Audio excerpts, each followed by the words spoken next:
हम वो आखिरी पीढ़ी हैं जिन्होंने इतना बड़ा बदलाव देखा है। हमारी जिंदगी ने दो अलग दुनिया देखी है।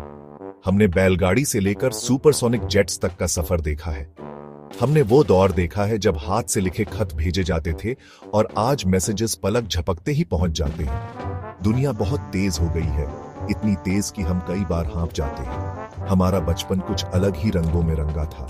हमें आज भी ताजी जुती हुई मिट्टी की खुशबू और ओस से भीगी घास पर नंगे पांव दौड़ने का मजा याद है। दादा दादी की नजरों के नीचे हमने आम के पेड़ों पर चढ़ाई की है। उनकी कहानियां हमारे दिनों में जादू घोल देती थीं। हमने जिंदगी के सबक किसी स्क्रीन से नहीं बल्कि अपने आसपास की दुनिया से सीखे हैं।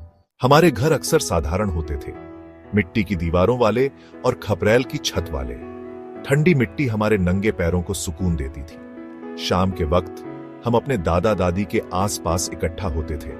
उनकी कहानियां सुनने के लिए बेताब रहते थे।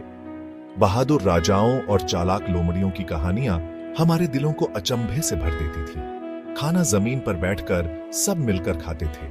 स्वादों का वो संगीत साथ मिलकर और भी स्वादिष्ट लगता था। जिंदगी उस वक्त धीमी गति से चलती थी। हमें साधारण चीजों में खुशी मिलती थी। कंचे का खेल, आसमान में उड़ती पतंग, अपनी छत पर बारिश की रिमझिम, यही वो पल थे जिन्होंने हमारे बचपन को आकार दिया। हमारे बड़े बहुत इज्जतदार हुआ करते थे। उनके शब्दों में वजन और समझ होती थी। हम उन्हें आदर से पुकारते थे। कभी कोई गलत शब्द कहने की हिम्मत नहीं होती थी। उनकी एक नजर ही हमें अनुशासित करने के लिए काफी होती थी। उनकी उपस्थिति हमारी जिंदगी में सुरक्षा और व्यवस्था का एहसास भर देती थी। हमने सब्र करना, सुनना और अपने से बड़ों का सम्मान करना सीखा। ये वो संस्कार थे जो हमें बचपन से ही सिखाए गए थे और आज भी हमारा मार्गदर्शन करते हैं।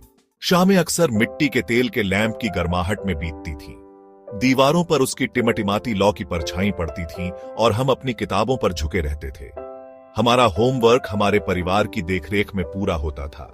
हवा में आग की चिट चिट की आवाज गूंजती रहती थी। जिंदगी हमेशा आसान नहीं थी। सर्दियां कठोर होती थीं और हम गर्मी के लिए अलाव के आसपास दुबके रहते थे। गर्मियां बिना पंखे या एयर कंडीशनर के बिताई जाती थीं, लेकिन हमने हर परिस्थिति में खुश रहना सीख लिया। छोटी छोटी चीजों में खुशी ढूंढना सीखा। इन अनुभवों ने हमें लचीलापन, संसाधनशीलता और आज हमारे पास जो सुख सुविधाएं हैं उनके प्रति आभार व्यक्त करना सिखाया है।